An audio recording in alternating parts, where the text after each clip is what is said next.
No, Batman, me encanta tu Batmóvil. No es nada comparado a la inteligencia artificial que tú has creado. Ay, ¿qué hubiese sido de nosotros en la revolución industrial, eh? Ya ves, ¿eh? Qué curiosa la situación de España por aquel entonces.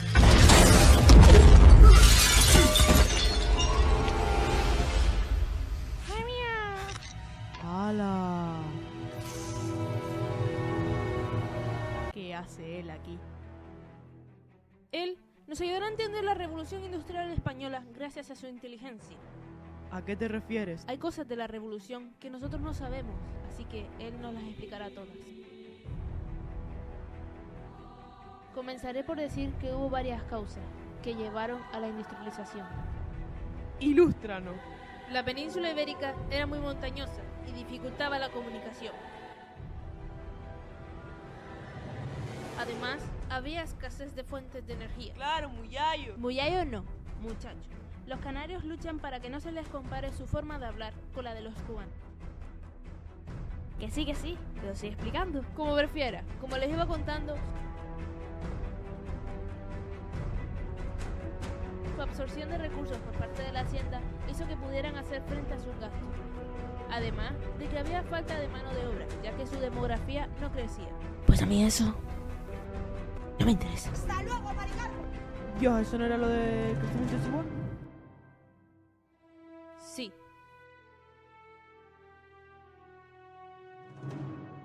Además, las colonias americanas supuso la pérdida de mercado y la ausencia de capital y de una mentalidad inversa no hizo posible la innovación en la industria. Cuando yo era joven, tuve un amigo que me habló de la economía española. Aquí se los voy a mostrar. La industria española tuvo una dependencia de los capitales extranjeros. Estos se repartieron sus beneficios. La economía española osciló entre dos políticas. Entre ellas destacaban el proteccionismo y el libercambismo. Un pequeño núcleo de la burguesía industrial periférica, la catalana principalmente, aspiró a crear una industria moderna. La oligarquía terrateniente predominante en Castilla y Andalucía. Durante el siglo XIX, la economía había estado protegida fuertemente por los aranceles aduaneros. Tras la Revolución de 168, el ministro Figuerola estableció un nuevo arancel en 1869, que pretendía abrir la economía española al exterior. Áreas de la economía española. El sistema económico y social español en la época de la Restauración presentaba una sociedad dual, en la que convivían dos mundos muy diferenciados, las industrializaciones y el mundo agrario. Las bajísimas rentas de la mayor parte de la población no permitía ni el consumo ni el ahorro, lo que dificultó el desarrollo industrial. Existen varias áreas en la economía, entre ellas destacan las áreas agrarias del interior, donde el producto que más se consumía era el cereal. Por otro lado, las áreas periféricas industriales y por último, áreas periféricas mediterráneas, que el producto de gran consumo eran las hortofrutícolas. La minería se caracteriza por la explotación masiva de los yacimientos. Las dos actividades más importantes fueron el carbón y el hierro. La expansión está ligada al aumento de la demanda internacional, a los avances de las técnicas de explotación y a la nueva legislación. Para terminar, el desarrollo de la minería del hierro fue impulsada por la ausencia de fósforo, carencia que le permitía ser utilizado por el nuevo convertidor Bessemer para la producción de acero, y su proximidad a la costa facilitaba el transporte, lo que convirtió a España en la principal exportadora.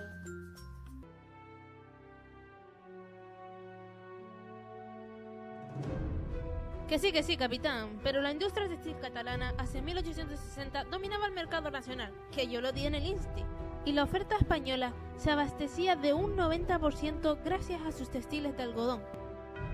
Si no, mira mi traje, que gracias a la primera etapa de la restauración, la industria textil catalana llegó a la cumbre. Sin embargo, como Cataluña tenía una gran parte de producción, hubo un desequilibrio económico respecto a las otras regiones. Y con el beneficio que consiguieron, no lo intervinieron en la creación de una banca, sino otras actividades industriales, por lo que estuvieron mejor preparados para la segunda revolución industrial.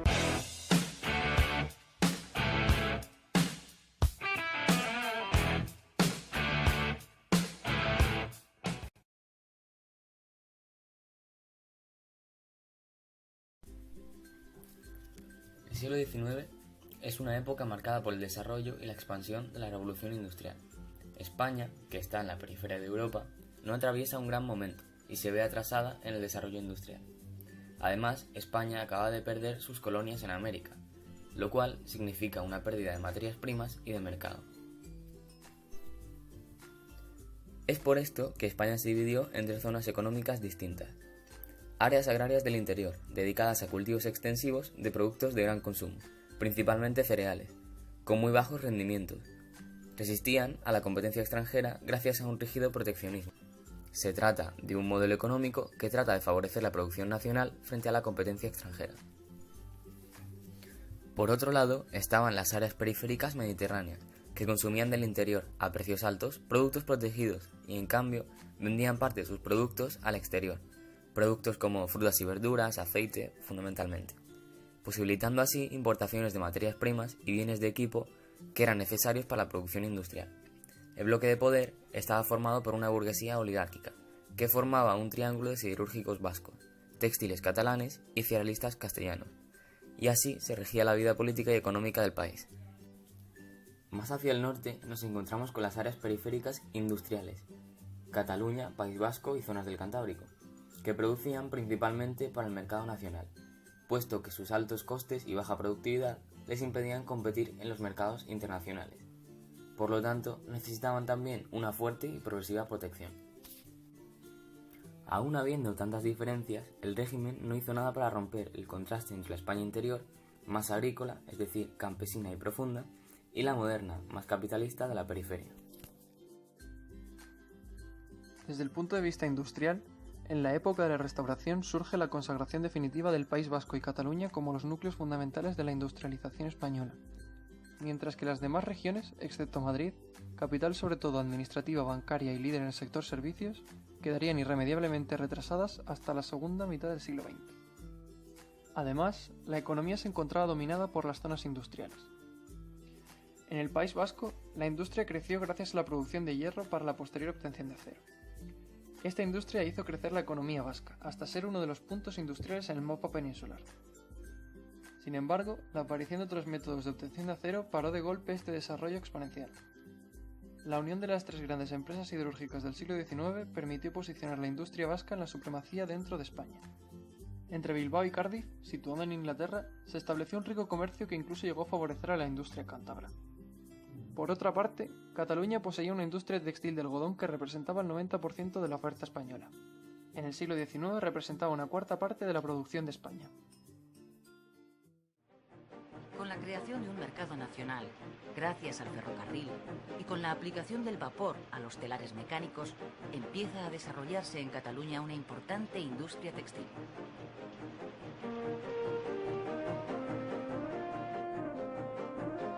Otra actividad industrial que inicia en estos momentos su despegue es la de la obtención del hierro, la siderurgia. Aún se pueden ver en Marbella, Málaga, restos de lo que fueron los primeros altos hornos, alimentados por madera, que se instalan en España. Años más tarde, cuando el carbón sustituye a la madera, la actividad siderúrgica se traslada a Asturias y a Vizcaya. La industrialización se difundió por el resto del país, aunque seguían predominando Cataluña y País Vasco. También aumentó en sectores con un mayor contenido tecnológico, con la llegada de la electricidad y de las nuevas técnicas químicas y de transformado de metales. Especialmente entre 1913 y 1929, aprovechando la neutralidad del territorio español durante la Primera Guerra Mundial, se produce una mayor interconexión de industrias y complejidad de procesos de producción que abarató los costes de producción. Se desarrolló también una tercera región industrial, Madrid, por localizarse en ella la capital de España y ser la sede de la administración central, lo que hacía que las empresas nacionales y extranjeras establecieran sus sedes y en muchos casos también la producción. Durante este periodo se produce una transformación de la economía que se acentúa con el cambio tecnológico en la obtención de energía, con la difusión del uso de la electricidad y el petróleo, lo que permite solventar el principal problema del crecimiento de España durante el siglo XIX. La falta de fuentes de energía competitivas por la escasa calidad del carbón autóctono. La posibilidad de trasladar la electricidad gracias a la invención del transformador y el uso comercial de la misma posibilitó la mecanización de prácticamente la totalidad de la producción industrial, disminuyendo los costes de producción. La implantación se hizo en dos etapas, desde 1880 hasta la Primera Guerra Mundial, en la cual se extiende la iluminación a grandes núcleos urbanos, fábricas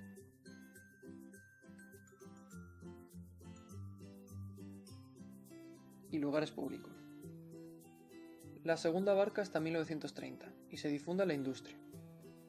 El avance en la destilación del petróleo y la mecánica de motores dio paso a la revolución de los transportes en toda Europa en la primera mitad del siglo XX.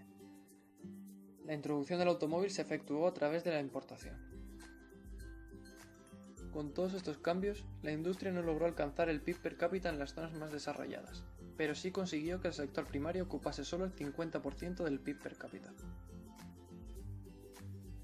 Gottlieb Daimler fue el primero que descubrió una amplia variedad de usos para los motores de combustión interna de gasolina.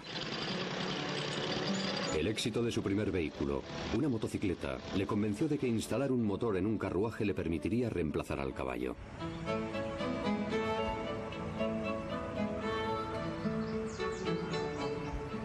A menos de 100 kilómetros de distancia, Karl Benz desconocía la labor que estaba llevando a cabo Daimler. Estaba desarrollando su propio vehículo. Mientras Daimler colocaba su motor en un carruaje, Benz estaba fabricando el primer automóvil del mundo partiendo de cero. Aquí aparece en una celebración muy posterior. Se condujo por primera vez a finales de 1885 y en el aniversario del día que Benz patentó su motomóvil. El carruaje sin caballo de Daimler debutó varios meses más tarde. Daimler vendía sus motores en todo el mundo, especialmente en Francia, que era el mercado en el que el automóvil tuvo más éxito.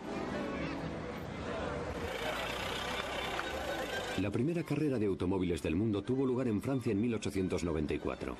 En el acontecimiento intervinieron muchos vehículos que funcionaban con gasolina y vapor y que recorrieron los 125 kilómetros que separan París de Rouen. Carreras como aquella contribuyeron a convencer al mundo de que el automóvil resultaba práctico.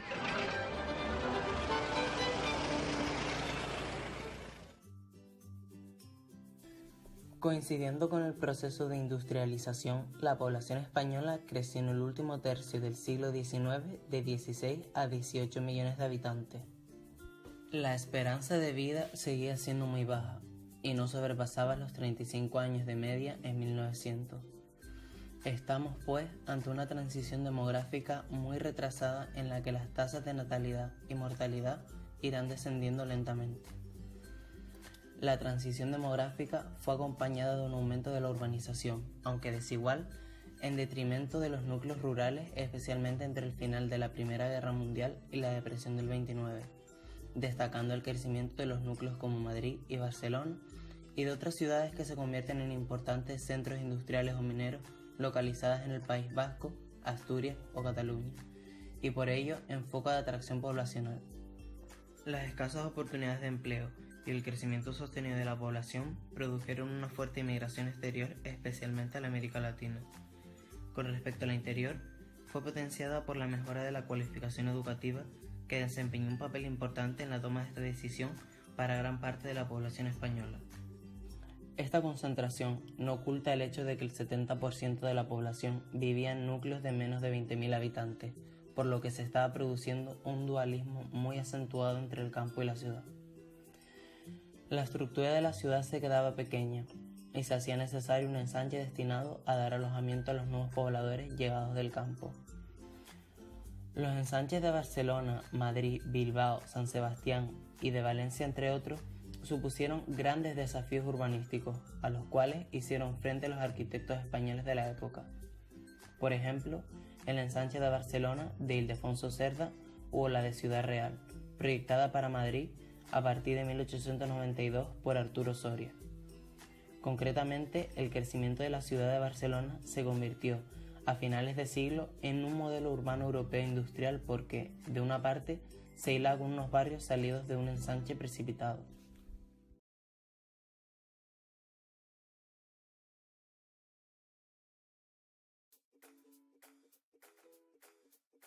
Después de la Revolución Industrial, que comenzó en Inglaterra en el siglo XVIII, España fue uno de los países que se quedó atrasado.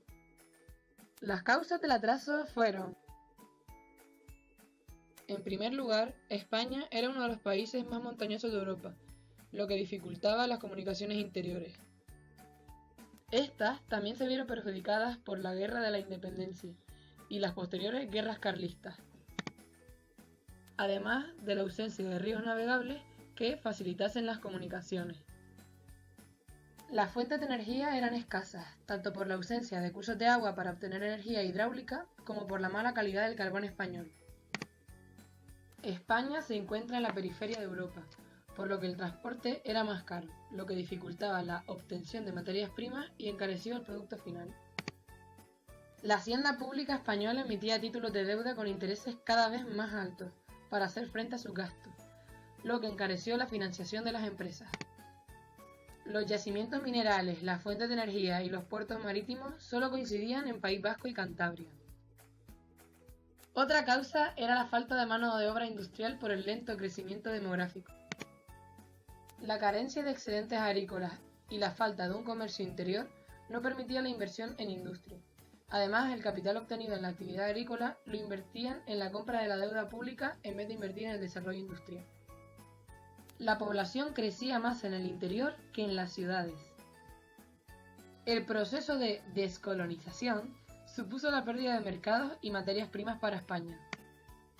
Por último, la ausencia de capitales y de inversiones impidió la innovación de técnicas productivas.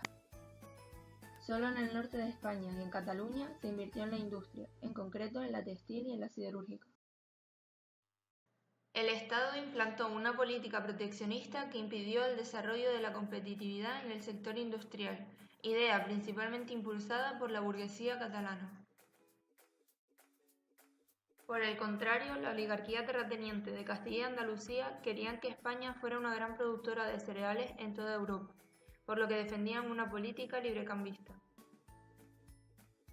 Después de la Revolución de 1868, denominada la Gloriosa, el ministro Laureano Figuerola estableció un nuevo arancel que mantenía una fuerte protección para los productos agrícolas, al contrario que para los industriales, promoviendo así la expansión industrial. Este arancel no se implantó totalmente y el gobierno de Cánovas lo suprimió y estableció un nuevo arancel proteccionista en 1891. A finales de siglo, las áreas agrarias del interior se dedicaban a los cultivos extensivos de productos de gran consumo como los cereales. Resistían a la competencia por las políticas proteccionistas. Las áreas periféricas industriales, como Cataluña, País Vasco y las zonas del Cantábrico, producían principalmente para el mercado nacional. No podían competir internacionalmente debido a sus altos costes y baja productividad, por lo que necesitaban también políticas proteccionistas. Las áreas periféricas mediterráneas consumían del interior a precios altos y vendían sus productos al exterior, posibilitando de forma escasa el desarrollo industrial. La vida política y económica del país estaban controladas por el eje Bilbao-Barcelona-Valladolid, que no hizo nada para romper los fuertes contrastes entre la España campesina y la España moderna. La falta de una reforma agrícola, la escasez de innovaciones y la estructura de la propiedad de la tierra frenaron el desarrollo industrial. La protección arancelaria consolidó al cereal como principal cultivo de España, aunque también cobraron importancia la vid, el olivar y los cítricos, que permitieron el desarrollo de diversas actividades manufactureras como el mueble y la cerámica. Entre 1874 y 1914, la minería se caracteriza por la explotación masiva de los yacimientos con escasos efectos económicos. Las dos actividades más importantes fueron la producción del carbón, que aumentó por las medidas proteccionistas, y la del hierro, que permitió la consolidación de la industria vasca. Esto se dio debido al aumento de la demanda internacional, a los avances en las técnicas de explotación y sobre todo a la nueva legislación minera que legalizó la explotación de los yacimientos. Sin embargo, no supuso una mejora de la economía española, ya que las concesiones de explotación se le dieron a empresas extranjeras. La producción del carbón estuvo ligada a las políticas proteccionistas y la industria siderúrgica se desarrolló mayoritariamente en el norte de España debido a la facilidad de transporte. El convertidor Bessemer y la aparición de nuevas técnicas para obtener acero sin fósforo redujeron las importaciones. La acumulación de capital, la transformación de la economía vasca y los capitales físicos y humanos de Cuba permitieron la consolidación de la industria siderúrgica moderna en Vizcaya. La constitución de las empresas siderúrgicas San Francisco, Altos Hornos y Fábricas de Hierro y Acero de Bilbao y la Vizcaya permitieron la supremacía frente a Asturias y el sur malagueño. Mediante el eje comercial Bilbao-Cardiff se importaba mineral de hierro a Inglaterra y se importaba carbón galés de mayor calidad que permitió el desarrollo de la industria siderúrgica en Cantabria. En 1860, la industria catalana dominaba el sector textil representando el 90% de la oferta española en textiles de algodón. Las razones del éxito catalán están en el empuje de su burguesía comercial y emprendedora y la ayuda del gobierno con medidas arancelarias. De este modo, a pesar de los altos costes, pudo desarrollarse frente a Cuba y Puerto Rico. Durante la primera etapa de la restauración, la industria textil catalana se desarrolló espectacularmente y triplicó sus importaciones. Además, el beneficio obtenido del monopolio textil no se guardó en la banca, sino que se reinvirtió en otras actividades industriales en Cataluña. Así, Cataluña se pudo desarrollar más en sectores, haciendo de Barcelona y sus alrededores la zona más próspera y mejor desarrollada de todo el país. En la época de la Restauración, País Vasco y Cataluña eran los núcleos fundamentales de la industrialización española, mientras las otras regiones, salvo Madrid por ser la capital administrativa y bancaria, quedaban atrasadas hasta la segunda mitad del siglo XX. La industrialización se diversificó y aumentó en otras zonas de España durante la Primera Guerra Mundial debido a la neutralidad de España, que permitió el abaratamiento de costes y subida de precios. Se modernizó la industria conservera gallega y la zona de Aragón y la Comunidad Valenciana. El aumento de la producción y consumo eléctrico incrementó la fabricación de material eléctrico por parte de empresas con protección arancelaria, lo que supuso el aumento del conocimiento tecnológico. Sin embargo, hay una preponderancia en el sector secundario de las industrias de bienes de consumo. Estas son las que satisfacen las necesidades del consumidor directamente, como ropa, electrodomésticos o muebles, sobre las de equipo, que fabrican máquinas para equipar las fábricas. El reducido número de empresas que fabricaban bienes de equipo facilitó que éstas se pusieran de acuerdo para fijar precios altos, por lo que las industrias de bienes de consumo tenían altos costes y menores posibilidades de competir en el exterior. A finales del siglo XIX se produce un avance en la intervención del Estado, elevando las tarifas arancelarias para disminuir la competencia y favoreciendo la inversión privada para no asumir riesgos. El apoyo público permitió el surgimiento de industrias tecnológicas imprescindibles, como la construcción naval militar y la industria aeronáutica. Durante este periodo se produce una transformación de la economía por el desarrollo tecnológico y la difusión del uso de la electricidad y el petróleo, lo que resolvía uno de los grandes problemas de España, la falta de fuentes de energía. El uso comercial de la electricidad, gracias a la posibilidad de trasladarla, produjo la mecanización de la producción industrial, disminuyendo costes de producción. Desde 1880 a 1914 se extiende la iluminación a grandes núcleos urbanos, fábricas y lugares públicos. En la primera mitad del siglo XX se dio la revolución de los transportes con la aparición del automóvil. Su difusión aumentó después de 1914, cuando disminuyó su precio, aumentó la renta de algunos sectores y se produjo una mejor distribución del combustible. Con el desarrollo del telégrafo, del teléfono y de la radio, a partir de los años 20 mejoró la transmisión de la información. De forma paralela, aumentó el número de pasajeros transportados en ferrocarril. A partir de estos cambios se produjo una alteración en la estructura de la población activa, adquiriendo mayor peso el sector industrial. No obstante, se mantuvieron los desequilibrios regionales, así como entre categorías sociales, enriqueciéndose los empresarios y trabajadores cualificados y disminuyendo el poder adquisitivo de jornaleros. A la vez que se desarrollaba el proceso de industrialización, a finales del 19 la población española creció de 16 millones de habitantes a 18 millones. Fue un proceso lento debido a las epidemias y a la alta tasa de mortalidad. De este modo comenzaba una transición demográfica muy retrasada, en la que las tasas de natalidad y mortalidad irían descendiendo.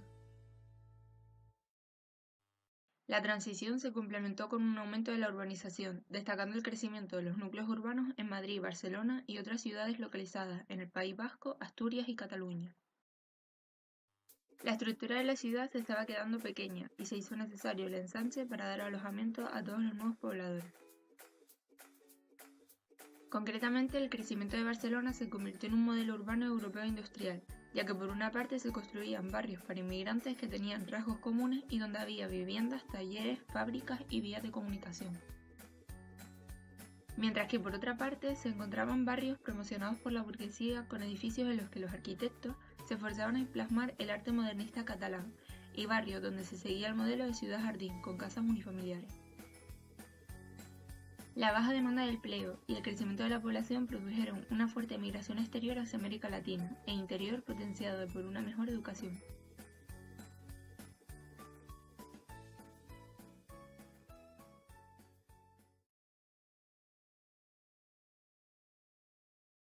El siglo XIX estuvo marcado desde el punto de vista económico por el desarrollo y la expansión de la revolución industrial.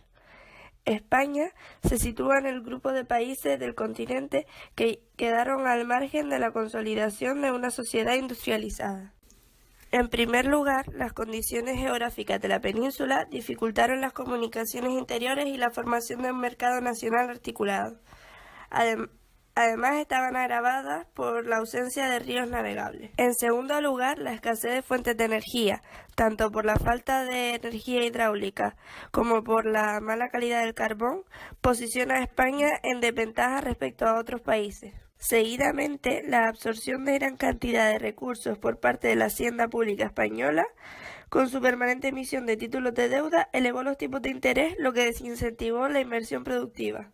Asimismo, no había coincidencia geográfica entre yacimientos minerales, fuentes de energía y puertos marítimos. Además, la posición excéntrica española respecto a Europa supuso unos costes de transporte elevados, dificultad de la adquisición de materias primas y encarecimiento del producto acabado.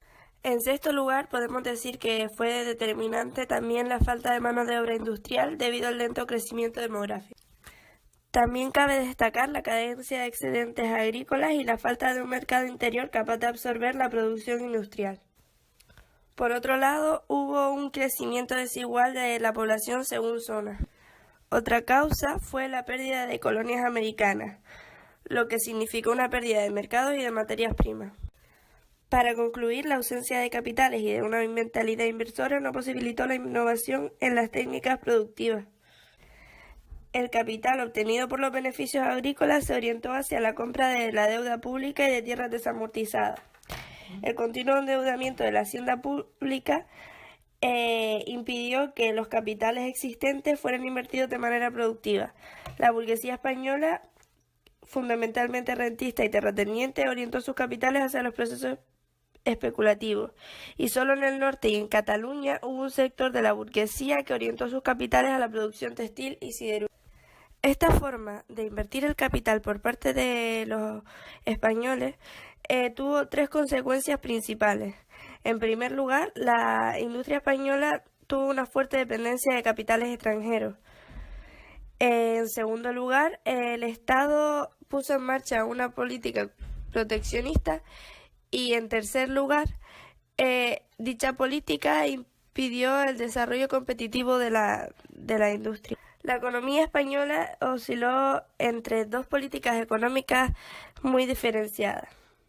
Por un lado, un pequeño núcleo de la burguesía industrial periférica pretendía crear una industria moderna sin una industria metalúrgica básica, ni medios de financiación importantes, ni mercados suficientes. Para su expansión necesitaba una política económica proteccionista. Por otro lado, la oligarquía terrateniente pretendió que España fuera una gran productora de cereales que abasteciera al mercado europeo. Por esta razón defendió una política librecambista. Tras la Revolución de 1868, el ministro Laureano Figuerola estableció un nuevo arancel que pretendía abrir la economía española al exterior y promover el desarrollo económico. Dicho arancel establecía una protección selectiva, manteniendo una fuerte protección a los productos agrarios y rebajándola en los productos industriales. Pero este no acabó de implantarse totalmente con motivo de la crisis mundial del comercio agrario en la década de los años 80. Debido a la bajada de precios por el comercio ultramarino, Cánovas decidió suprimir este arancel y establecer uno nuevo en 1891. La Restauración presentaba una sociedad dual, en la que convivían unas pocas áreas industrializadas y un inmenso sector agrario. Las bajísimas rentas de la mayor parte de la población no permitían ni el consumo ni el ahorro, lo que dificultó el desarrollo industrial. Dentro de esta sociedad había unas pocas áreas industrializadas. En primer lugar, encontramos las áreas agrarias del interior, dedicadas a los cultivos extensivos de productos de gran consumo, como cereales, con muy bajos rendimientos. En segundo lugar, encontramos las áreas periféricas industriales, entre las que destacan Cataluña, País Vasco y zonas del Cantábrico. Producían principalmente para el mercado nacional, porque sus altos costes les impedían competir con mercados internacionales. Y finalmente encontramos el área periférica mediterránea. Consumían del interior a precios altos y productos protegidos, pero vendían parte de sus productos al exterior, principalmente productos hortofrutícolas, aceite, vinas. Este era el llamado eje Bilbao-Barcelona-Valladolid. Las dos actividades mineras más importantes de la época fueron el carbón y el hierro. La expansión de dicho sector tuvo como consecuencia el aumento de las concesiones y exportaciones y el efecto arrastre. Este supuso un gran número de concesiones a empresas extranjeras y el desarrollo de la minería del carbón. Por otro lado, la minería del hierro fue impulsada por la ausencia de fósforo. Esto le permitía ser utilizado por el convertidor Bessemer para producir acero. La aparición de nuevos procedimientos para la fabricación de este metal redujo drásticamente las importaciones. Asimismo, cabe destacar la consolidación del eje Bilbao-Cardiff, en otras palabras, exportación de hierro a Inglaterra e importación de carbón galés. La industria en Cataluña se caracteriza por ser del tipo textil, poseer un cuarto de la industria total del país y carecer de sus materias primas esenciales, carbón y algodón. Pero a pesar de ello, dicha industria tuvo éxito por el empuje de la burguesía comercial y emprendedora y porque, aunque los costes de producción eran altos, había unas grandes barreras arancelarias, es decir, se encontraba protegida. En lo que al balance de la industrialización se refiere, podemos observar la preponderancia de los dos núcleos básicos, Cataluña y el País Vasco. Aunque también se desarrolló una tercera región industrial, Madrid, por ser la capital de España y además la sede de la administración central. El reducido número de empresas facilitó un acuerdo entre las mismas para fabricar los precios y restringir la competencia. Por eso las empresas consumidoras tenían unos costes mayores y menores posibilidades de competir con el exterior. Desde finales de siglo se produce un avance en la intervención del Estado, lo que supone una elevación de las tarifas arancelarias para evitar la competencia exterior. Esta política fue perjudicial para el crecimiento. Durante este periodo se produce una transformación de la economía. Por último, en la primera mitad del siglo XX se produce una revolución de transporte con la llegada del automóvil, lo que supuso una mejora de la transmisión de la información. Todos estos cambios no permitieron alcanzar el producto por habitante de las naciones más desarrolladas. Todo esto produjo un cambio en la estructura de la población, aunque se mantuvieron los desequilibrios regionales. En regiones como Madrid, País Vasco y Cataluña fueron las más ricas debido a que en ellas se encontraba la industria, mientras que regiones como Galicia, Canarias y la actual Castilla y La Mancha poseían el PIB por habitante más bajo. La población española creció durante el último tercio del siglo XIX. Este crecimiento estuvo caracterizado por las altas tasas de natalidad y mortalidad y las epidemias masivas, por lo que podemos decir que se produjo una transición demográfica. Dicha transición desató el crecimiento de los núcleos como Madrid, Barcelona y otras ciudades también importantes. La estructura de la ciudad se quedaba pequeña y se hacía necesario un ensanche para dar alojamiento a las nuevas poblaciones llegados del campo, pobladores. Los ensanches como el de Barcelona supusieron grandes desafíos urbanísticos. Las escasas oportunidades de empleo y el crecimiento de la población supusieron una fuerte inmigración al exterior hacia Latinoamérica.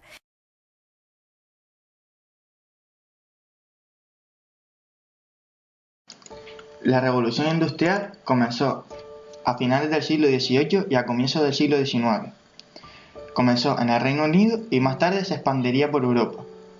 Se trató de una época de grandes transformaciones en el ámbito tecnológico, económico, social y cultural.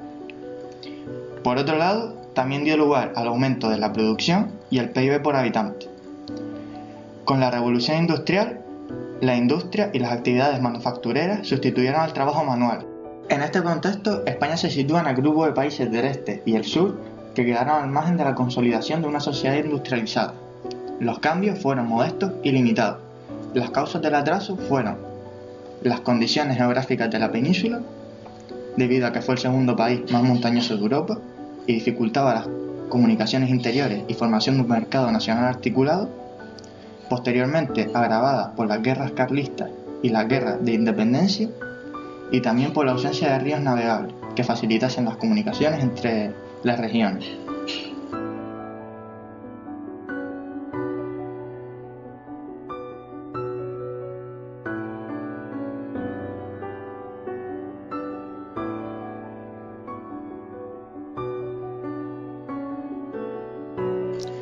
Segundo punto fue la escasez de fuentes de energía, tanto por la falta de recursos de agua para obtener energía hidráulica como la mala calidad del carbón español y su dificultosa extracción, la posición excéntrica española respecto a Europa, la absorción de gran cantidad de recursos por parte de la hacienda pública española para hacer frente a sus cuantiosos gastos, la no coincidencia geográfica entre yacimientos minerales, fuentes de energía y puertos marítimos, falta de mano de obra por el lento crecimiento demográfico, la carencia de excedentes agrícolas y falta de un mercado interior capaz de absorber la producción industrial, un crecimiento desigual de la población según zona, el excedente de población de finales del siglo se orientó hacia la migración exterior y no hacia las ciudades.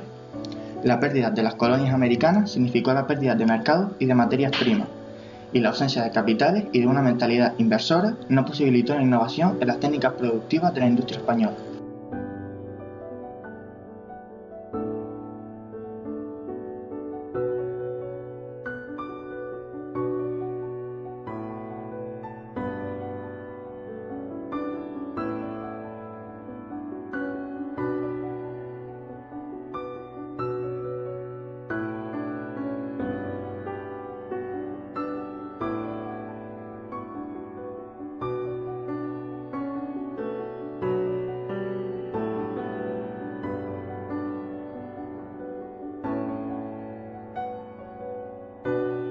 Determinadas regiones, que en un primer momento fueron focos de la industrialización, desaparecieron o tuvieron un desarrollo inferior.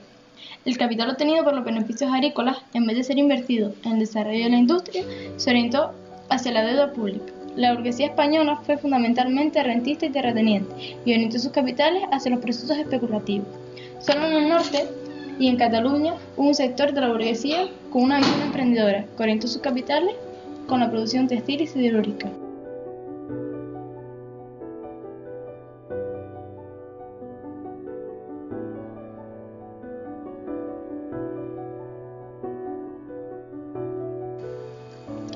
Como consecuencia, la industria española tuvo una dependencia de los capitales extranjeros. Hay dos políticas económicas: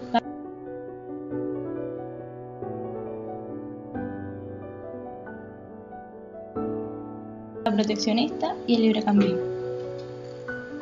La política proteccionista favoreció los intereses agrarios e impidió un desarrollo competitivo de la industria, potenció el inmovilismo y no se incentivaron los necesarios cambios tecnológicos. Un pequeño núcleo de la burguesía industrial periférica, la catalana, crea una industria moderna, sin disponer ni de una industria metalúrgica ni de un mercado. Para su expansión, necesitaba la política económica rígidamente proteccionista.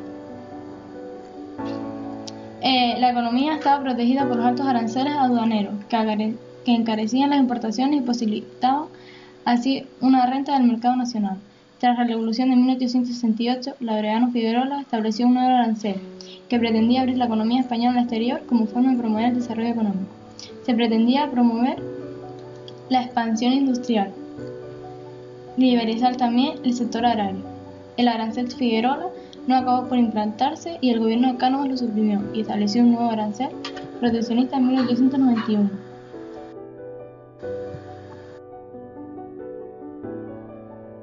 El librecambismo estaba formado por la oligarquía terrateniente en Castilla y Andalucía.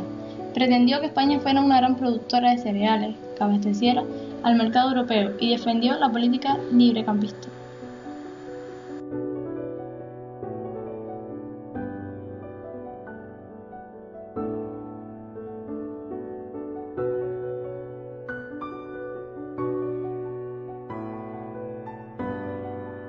Áreas de la economía española. Se presentaba una sociedad dual en la que convivían unas pocas áreas industrializadas y un inmenso interior agrario, con formas de vida y subsistencia muy atrasadas.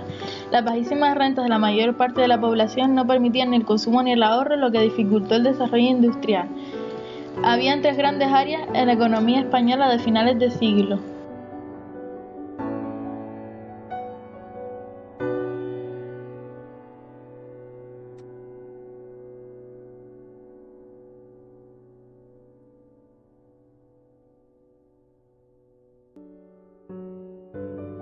Las áreas agrarias del interior, dedicadas a cultivos extensivos de productos de gran consumo, resistían a la competencia extranjera gracias a un rígido proteccionismo. Las áreas periféricas industriales en Cataluña, País Vasco y zonas del Cantábrico producían principalmente para el mercado nacional y no podían competir con los mercados internacionales.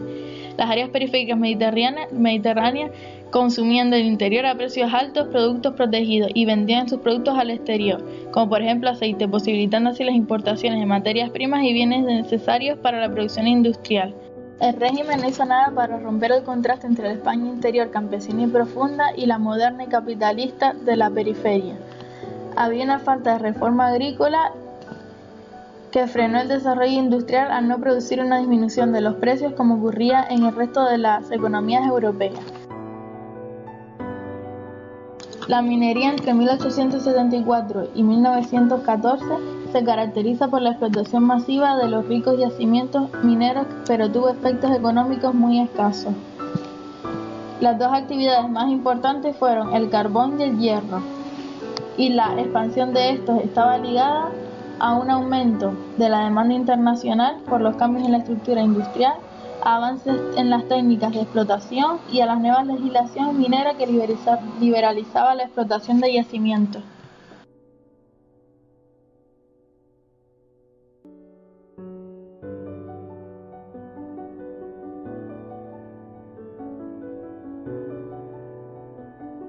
Las consecuencias fueron un aumento de las concesiones y exportaciones, pero que no transformaron de forma significativa la economía, el desarrollo de la minería del carbón, que estuvo ligado a la protección arancelaria, pues no podía competir ni en precio ni en calidad con los foráneos, Los yacimientos, aunque localizados en diversas zonas de España, solo consolidaron una incipiente industria siderúrgica en las zonas Asturias por la facilidad de transporte y la mayor cantidad de recursos. El desarrollo de la minería del hierro fue impulsada por la ausencia del fósforo, carencia que le permitiría ser utilizado por el nuevo convertidor Bessemer para producir de acero y su proximidad a las costas facilitaba el transporte, lo que convirtió a España en el principal exportador.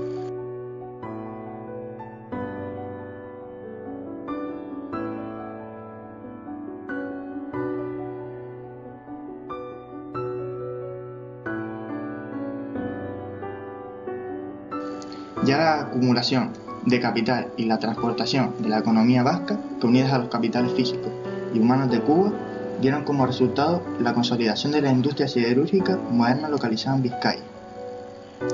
La constitución entre 1879 y 1882 de las grandes empresas siderúrgicas del siglo XIX, San Francisco, Altos Hornos y Fábricas de Hierro y Acero de Bilbao y la Vizcaya, fueron el paso para establecer la supremacía frente a Asturias y el sur malagueño.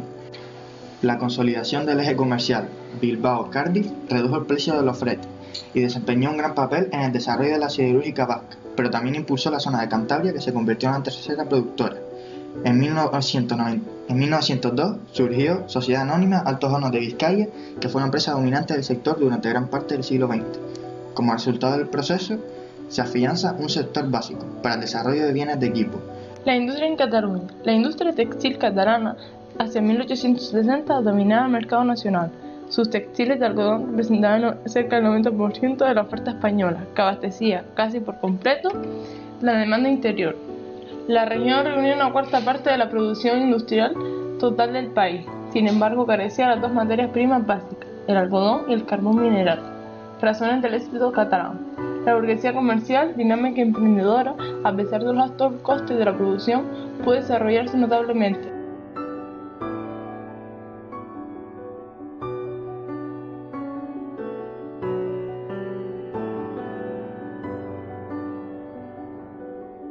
Y además estaba protegida por una sólida barrera arancelaria y preferente ante los mercados añadidos de Cuba y Puerto Rico.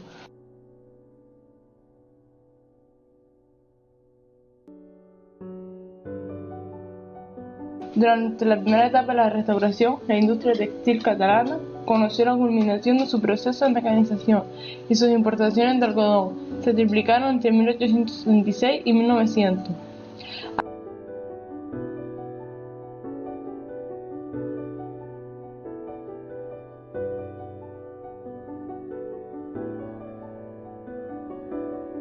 Al absorber Cataluña la inmensa mayoría de la producción textil, el desequilibrio económico con respecto a las demás regiones fue considerable en este periodo.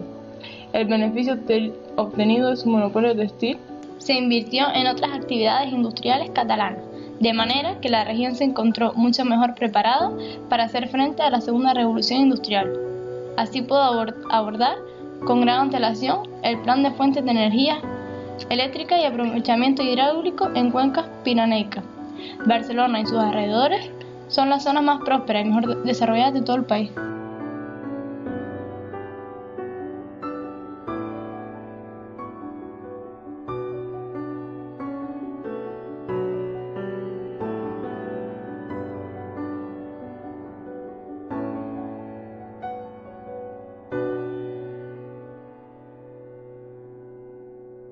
Balance de la industrialización. El País Vasco y Cataluña eran los núcleos fundamentales de la industrialización española. Las demás regiones, a excepción de Madrid, quedarían retrasadas hasta la segunda mitad del siglo XX.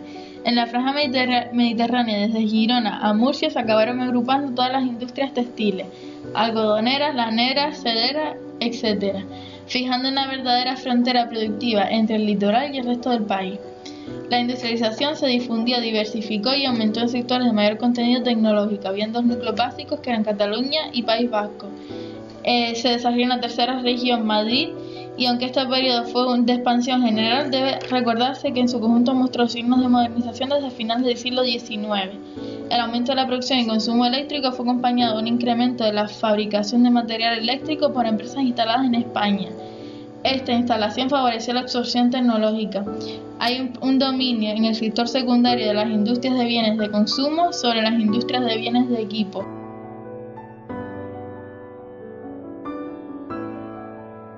Desde finales del siglo XIX se produce un avance en la intervención del Estado. Por un lado, en la elevación de las tarifas arancelarias. Esta política, en general, fue perjudicial para el crecimiento, pero también permitió el surgimiento de sectores tecnológicos, avanzando y profundizando en la articulación del mercado interior, mejorando las infraestructuras. El intervencionismo estuvo ligado con el déficit tradicional. El apoyo público permitió en su parte positiva el surgimiento de industrias imprescindibles, como la construcción naval, militar y la industria aeronáutica. También favoreció actividades muy poco competitivas. El grado máximo de intervencionismo se produce durante la dictadura con el objeto de estimular la expansión económica. Durante este periodo se produce una transformación de la economía, que se acentúa con el cambio tecnológico en la obtención de energía con la difusión, de uso de la electricidad y el petróleo, solventar el principal problema del crecimiento de España durante el siglo XIX. La posibilidad de trasladar la electricidad gracias a la invención del transformador y el uso comercial de la misma, la implantación se hizo en dos etapas, 1880 y 1930. El avance en la desinstalación del petróleo y la mecánica de motores dio lugar a la revolución de transporte de la primera mitad del siglo XX, el automóvil. Se produce un cambio en la estructura de la población activa, adquiriendo un mayor peso el sector industrial. Se mantuvieron los desequilibrios regionales, predominante la renta de empresarios y trabajadores cualificados, mientras que se produce una pérdida de la capacidad adquisitiva de los trabajadores no cualificados. La población española creció en el último tercio del siglo XIX, ante la transición demográfica muy retrasada, en la que las tasas de natalidad y mortalidad irían descendiendo lentamente. La transición demográfica fue acompañada de un aumento de la urbanización, aunque desigual en los núcleos rurales. Destaca el crecimiento de los núcleos como Madrid y Barcelona e importantes centros industriales como País Vasco, Asturias o Cataluña, y por ello estos eran focos de atracción poblacional. El 70% de la población vivía en núcleos de menos de 20.000 habitantes, por lo que se estaba produciendo un dualismo muy acentrado entre el campo y la ciudad. La estructura de la ciudad se quedaba pequeña para tantos habitantes y se hacía necesario un ensanche destinado a dar alojamiento a los nuevos pobladores. Los ensanches de Barcelona y Madrid supusieron grandes desafíos urbanísticos, a los cuales los hicieron frente los arquitectos españoles de la época, y el crecimiento de la ciudad de Barcelona se convirtió en un modelo urbano europeo industrial. Por la incesante llegada de inmigrantes, la convivencia de viviendas, talleres y fábricas con vías y estaciones de ferrocarril. Otras ciudades que crecieron fueron Bilbao, con una gran transformación de su puerto, San Sebastián y Santander, convertidas a finales de siglo en centros de veraneo. En los primeros 30 años del siglo XX incorporaron en los nuevos servicios como la electricidad, el gas, los tranvías y los automóviles. Las escasas oportunidades de empleo y el crecimiento sostenido de la población produjeron una fuerte migración, especialmente a la América Latina, además de la interior potenciada por la mejora de la cualificación educativa.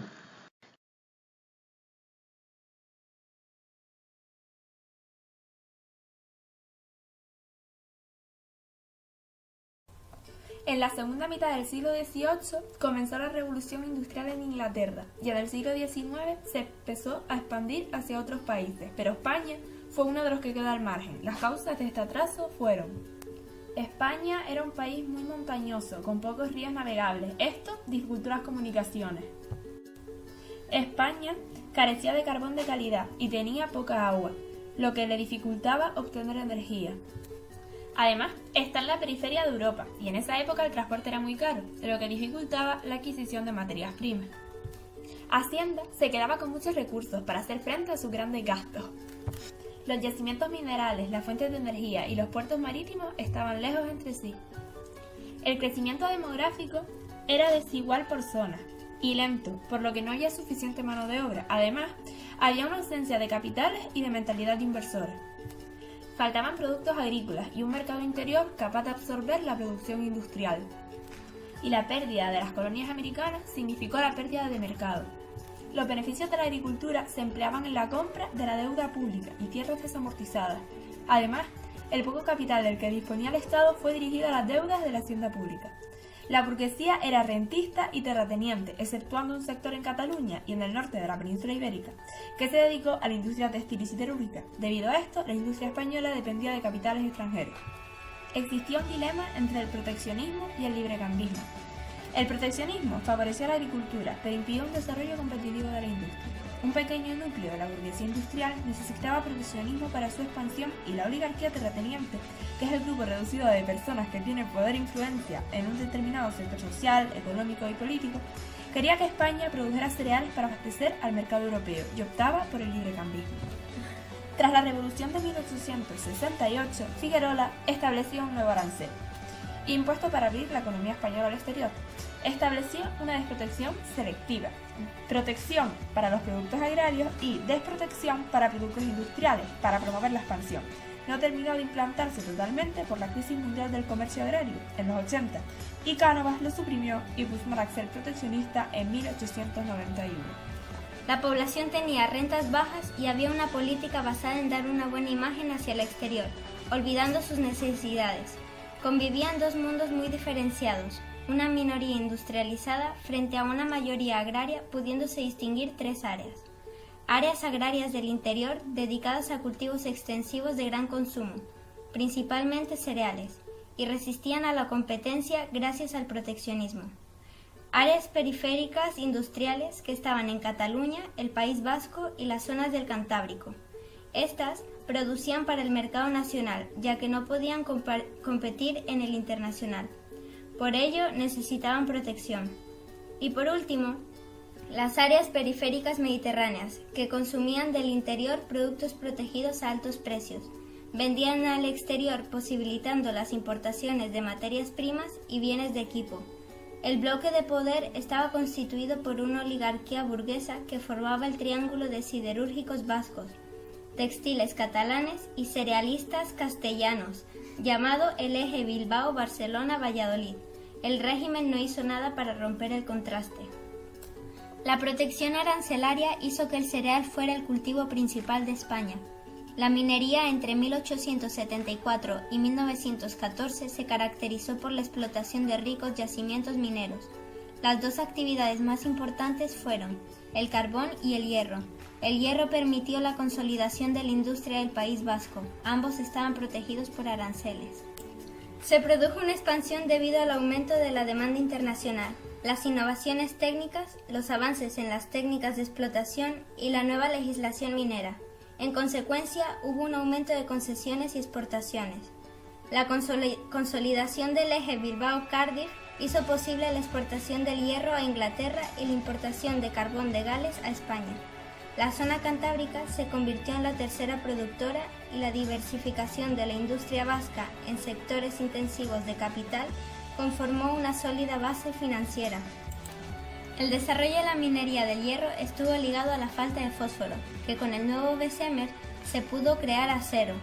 Debido a la situación geográfica del País Vasco, España se convirtió en el principal exportador. La industria catalana dominaba en 1860. Los textiles de algodón eran los más importantes, pero carecía de materias primas esenciales, algodón y carbón mineral. El éxito fue debido al empuje de la burguesía emprendedora y la sólida barrera arancelaria. En la primera etapa de la restauración hubo una mejor mecanización y triplicaron las importaciones de algodón. Al tener la mayor parte de la industria textil, estaba mejor preparada para la segunda revolución industrial. La restauración ofrece la consagración de País Vasco y Cataluña como núcleos fundamentales de la industrialización española. Las demás regiones, exceptuando Madrid, quedaron retrasadas. La industrialización aumentó en otras zonas con la neutralidad de España durante la Primera Guerra Mundial, que abarató los costes de producción y Madrid se convirtió en la tercera región industrial. A finales del siglo XIX se produce un avance en la intervención del Estado, intervencionismo. Por un lado, elevaron las tarifas arancelarias para evitar competencia exterior y favorecer la inversión privada reduciendo el riesgo. Esta política fue perjudicial para el crecimiento, pero permitió el surgimiento de sectores tecnológicos avanzados y profundizar en la articulación del mercado interior, mejorando así las infraestructuras. El intervencionismo estuvo ligado al déficit tradicional del presupuesto del Estado, debido a una reforma fiscal de los privilegiados y a la dificultad para aumentar los ingresos. Esto hizo que los sucesivos gobiernos se mostraran propensos a conceder subvenciones. El apoyo público tuvo su parte positiva y su parte negativa. Por un lado, el surgimiento de industrias de mayor contenido tecnológico, como construcción naval, militar e industria aeronáutica. Por otro lado, favoreció actividades poco competitivas. Se produjo una transformación de la economía que permitió solventar la falta de fuentes de energía competitivas. La mecanización se implantó en dos etapas. De 1880 a la Primera Guerra Mundial, con la iluminación de grandes núcleos urbanos, fábricas y lugares públicos, hasta 1930 que se difunda la industria. Con este proceso se produjo un avance en la destilación del petróleo y mecánica de motores, que da paso a la aparición del automóvil. Se mejoran las comunicaciones con el telégrafo y más tarde el teléfono y la radio. A pesar de estos cambios, no se alcanzó el producto por habitante de otras naciones desarrolladas. Se produce un cambio en la estructura de la población activa, adquiriendo mayor peso industrial. Se mantuvieron los desequilibrios regionales y entre categorías sociales. Aumentó la renta de empresarios y trabajadores cualificados y hubo una pérdida de la capacidad adquisitiva de trabajadores no cualificados y jornaleros. Debido a la oferta de trabajo superior a la demanda, aumentó el conflicto social. La población española aumentó lentamente por las altas tasas de mortalidad y natalidad y epidemias como el cólera. Con esto, estamos ante una transición demográfica muy retrasada, acompañada del aumento de la urbanización, destacando el crecimiento de núcleos urbanos como Madrid, Barcelona, País Vasco y Asturias. El 70% de la población vivía en núcleos de menos de 20.000 habitantes. Se estaba produciendo un dualismo muy acentuado entre campo y ciudad. La ciudad se quedaba pequeña y era necesario un ensanche para los llegados del campo. Los ensanches que supusieron desafíos urbanísticos para los arquitectos españoles de la época fueron los de Madrid, Bilbao, San Sebastián y Barcelona, convirtiéndose este último en el modelo urbano europeo industrial. Por otra parte, los barrios promocionados por la burguesía industrial fueron trazados en manzanas cuadrangulares y con edificios en los que se plasmaba el arte modernista catalán. Bilbao tuvo una transformación en su puerto y San Sebastián y Santander se convirtieron en centros de veraneo para clases pudientes. En los primeros 30 años del siglo XX, las capitales de provincia incorporaron nuevos servicios como electricidad, gas, tranvías eléctricos y automóviles. La escasez de oportunidades de empleo y el crecimiento de la población produjeron una fuerte inmigración, especialmente a Latinoamérica. Hasta aquí hemos llegado y esperamos que les haya gustado.